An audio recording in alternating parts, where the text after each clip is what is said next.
It's a Two-Bell Tuesday.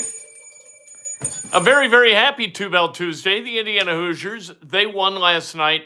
They beat the living hell out of Oregon last night in a game that wasn't as close as the score would make it seem. 92-74, an 18-point game. Absolutely destroyed them in the second half. Lamar Wilkerson could not miss in the second half. Sam Alexis has not been able to miss in the last three games.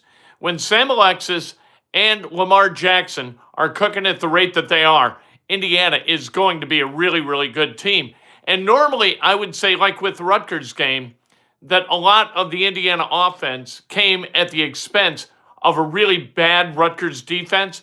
But last night, I didn't think so.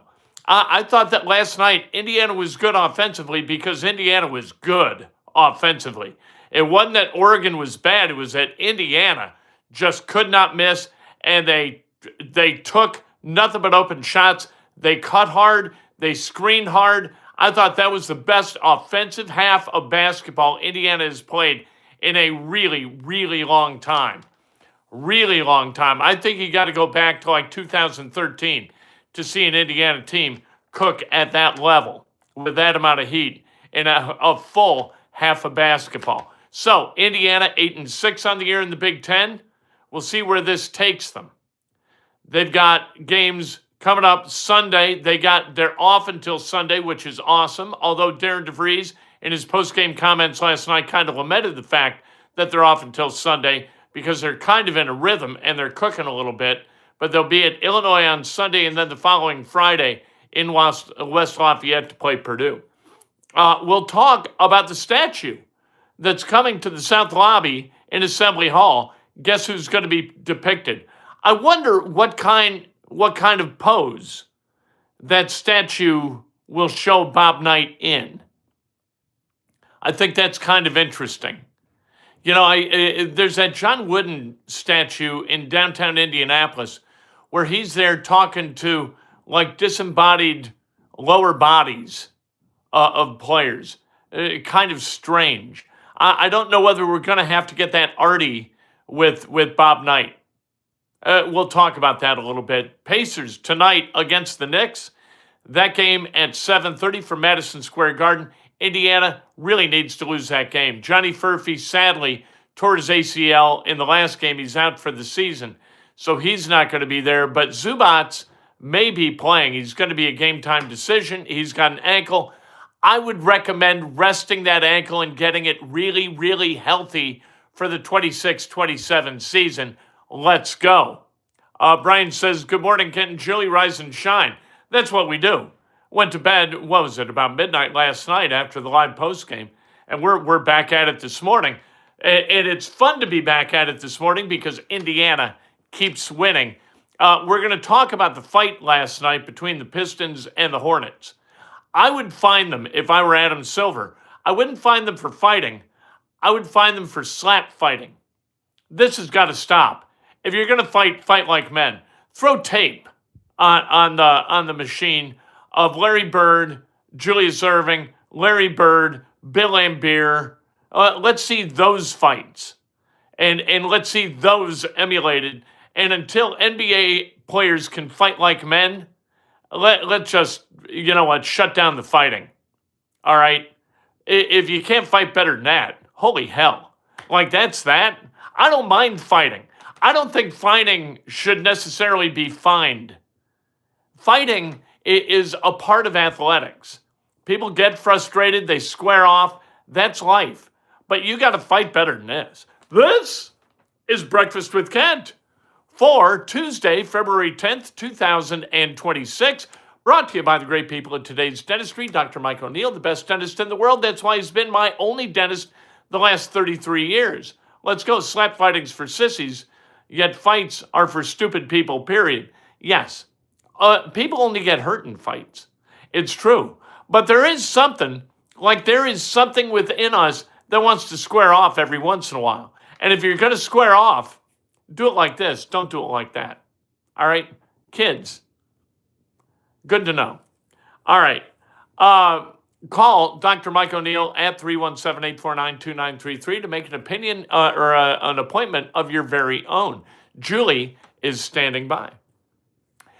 become a member, because membership is like the easiest way to support the channel. And membership, you get stuff. Membership has its privileges, and those begin with the Saturday Coffee with Kent. That's for members only. That is questions and answers. You got questions, I got answers. Sometimes I miss comments during the lives, like this one from Toby, which I appreciate. Mostly players these days are keyboard warriors, face to face. They don't know how to man up, ball up a fist, and go to action. They do not. And it's kind of a shame. Everybody has been so programmed to not fight. Fighting sometimes kind of cleanses the soul, to tell you the truth. And like you think that you're going to be enemies with somebody forever because you fought. No, you're not. Sometimes you fight and you're like, you're my brother. Now, that might be after a couple of beers, but every once in a while, you got to stand your ground and be a man. That's the way it is. Become a subscriber, and you have a chance on Thursday to win this sweet Boston Celtics jersey signed by the great Antoine Walker. Do not mistake Antoine Walker, the horrible financial planner, with Antoine Walker, the player. Same individual. But Antoine Walker, the player, was pretty damn good. Really good shooter. Antoine Walker, the financial planner, did not do a very good job of planning his finances. But you can win that. And you've got to be a subscriber to be eligible. And then what you need to do is you need to use a phrase that pays. And the phrase that pays today is shoot it, Lamar, with an exclamation point. Because that's what Lamar Wilkerson did last night. He shot it, and he made it. And want to remind you this. Smash the like button. And if you want to make a donation, make a donation. Grant Noakes, a beautiful donation last night, celebrating the Indiana win. You want to make a donation, do it. But please include a comment or a question that elevates the level of discourse on the channel. All right.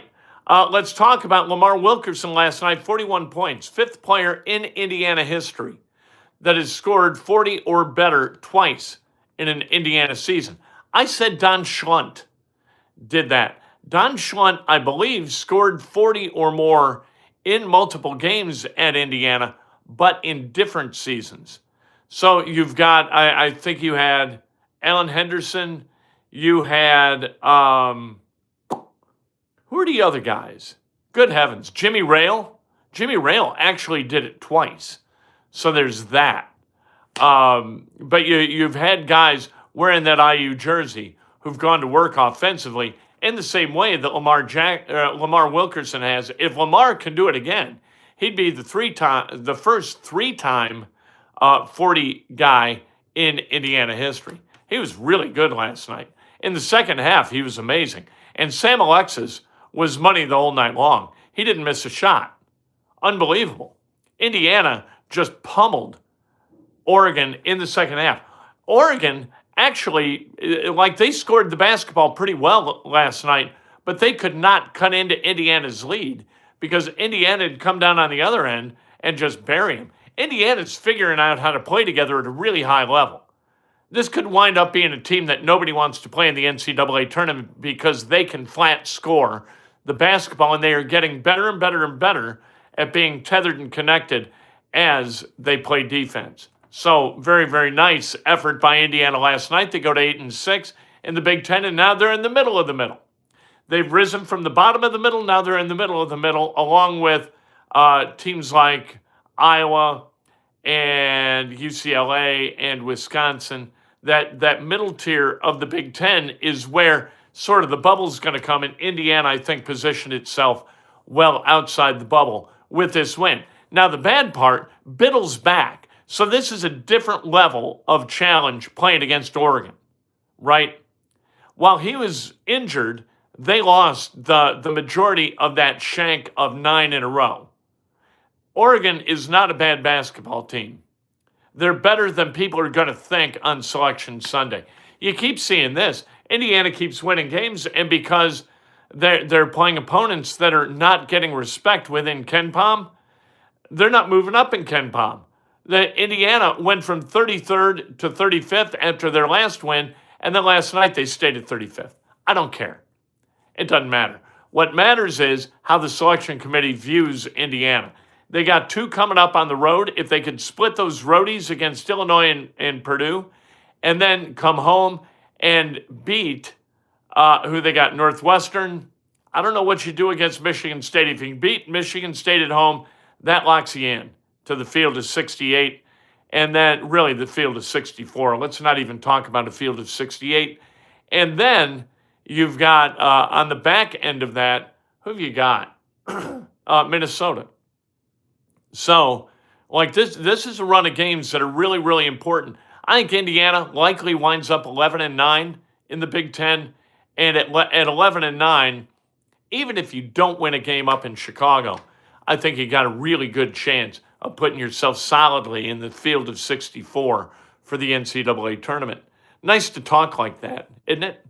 Bob Knight statue is going to be erected in the south lobby of Assembly Hall, which is a beautiful thing and should happen. Bob Knight, the best coach in the history of college basketball. I'm not sure that can be really debated by anybody who knows basketball. Bob Knight won with teams that were very, very talented, won with teams that were not very talented. He just won. He figured out how to beat you. He was the prototypical coach. When you talk about, I'm going to take mine and beat you, and then I can take yours and beat mine, Bob Knight could do that. He was that good a coach. And so people who kind of dog Knight out because of, his coaching style, I applaud him for his coaching results. I think coaching's a result-based business. I don't think it's a stylistic business. I don't need coaches being nice to kids. Like, what's the point of being nice to kids? Yeah, they don't learn from nice. They learn from adversity. Now, there are lines you don't cross. I'm not pooping in a pizza box. I'm not doing that. Putting my hands on a kid. I'm not doing that either. But as a coach, Bob Knight, I think without peer. So, is that Indiana Homer talk? Sure, probably. By the way, on the night that Indiana celebrated its perfect season of 1975-76, Oregon fell from the ranks of the undefeated to Kansas, who is without Peterson. They don't have Peterson. They don't care. They went to work last night, Kansas did, and they beat Arizona. So the lone undefeated team is Miami of Ohio. They've got Ohio this coming Friday night. Of course, we will be there in Oxford watching the fracas, because we got guys down there, and it's going to be fun. So we're going to go, and we're going to have a good time watching Miami of Ohio. Hopefully, take apart Ohio University. Pacers at Knicks tonight at 7:30 from Madison Square Garden. The Knicks 12.5-point favorites.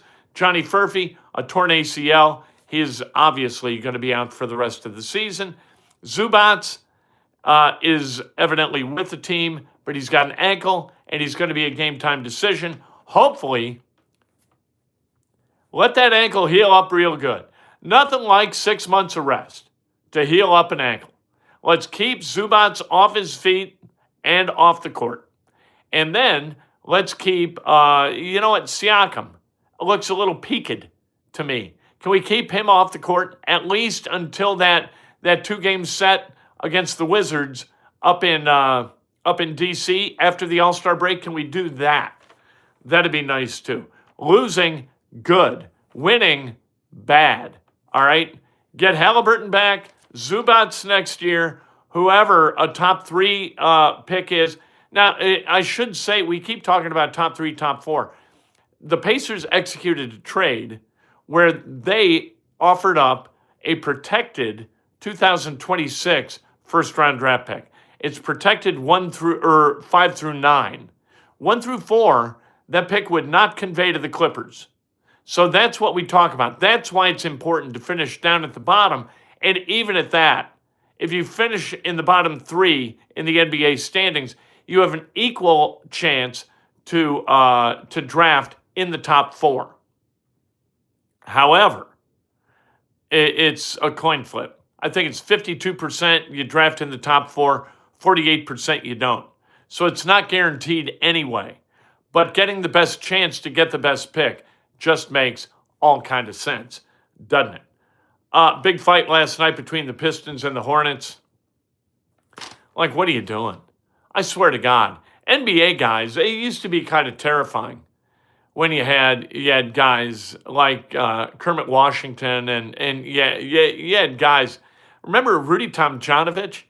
Yeah, Rudy Tomjanovich, when he got punched, he thought he got hit. He thought the scoreboard fell on him. All kinds of things. He was leaking spinal fluid into his mouth. That's how hard he got hit. That should never happen. We don't want that kind of stuff to happen. But this slap fight nonsense, at the very least, pretend like I'm going to hit you with my fist. If you don't throw hands, it's all right. But at least you got to come up like this, not like this, and then try to slap a guy. What are you doing? If I'm Adam Silver, I don't fine anybody. Like, a little bit of fighting, I think is fine for the game. I think it's fine for guys. What you don't want are guys with, facial fractures and that kind of thing because they get punched by a guy. These are big dudes, right? And fighting is ridiculous, of course. But if you're going to square off, at least put on a decent show of wanting to land a haymaker. You know what I mean? Hey. No. What are we doing? But fighting everyone like Bird and Irving, Bird and Lambeer, they all revolve around Bird, right? Bird threw a ball at Lambeer, for God's sake. I don't blame him. I would have too. I would have tried to take Bill Lambeer apart. Every once in a while you got fights. It builds up. The frustration level builds over time, and then with the fight, it all dissipates. And this wasn't like the Malice at the Palace. That it looked like some people were trying to get on the court. They were kept back by security. Security earned their money last night. Toby says, great Friday quote, punks these days rather pick up a gun instead of put up their dukes. You win some, you lose some, but you live to fight another day. That's exactly right. John Smith, thank you very much. It was back in the day, you kind of, like you went at each other, but nobody was gonna shoot each other, for God's sake. Let's celebrate some birthdays, shall we? I think we shall. The great Pidger, celebrating a birthday today. WIBC legend, Jeff Pigeon, celebrating a birthday. Happy birthday, Pidge. The great Dennis John Bailey, who, while Jeff Pigeon was the morning guy at WIBC right down the hall, Dennis John Bailey, the great DJB, was the morning guy on WKLR back in the day. Those were the days. Jason Minnix, happy birthday. Rudy Kaiser, Eugene Smith, the great Billy Donlin, celebrating a birthday. Don Bell, happy birthday. Andy Scott, Douglas Hockney, Jeff Harper, happy birthday. A reminder to become a subscriber because you can win this very, very cool Antoine Walker autographed jersey. Isn't that nice? All you have to do to be eligible to win, you have to be a subscriber and you have to use the phrase that pays. And the phrase that pays today is shoot it, Lamar, because Lamar ain't missing. And if Lamar goes into Champaign-Urbana on Sunday shooting like that, Indiana's got a shot against Illinois. And the next week at West Lafayette against Purdue, he shoots like that, Indiana's got a chance. Let's go Hoosiers. Let's go Pacers. And by let's go Pacers, I mean let's go lose in New York tonight.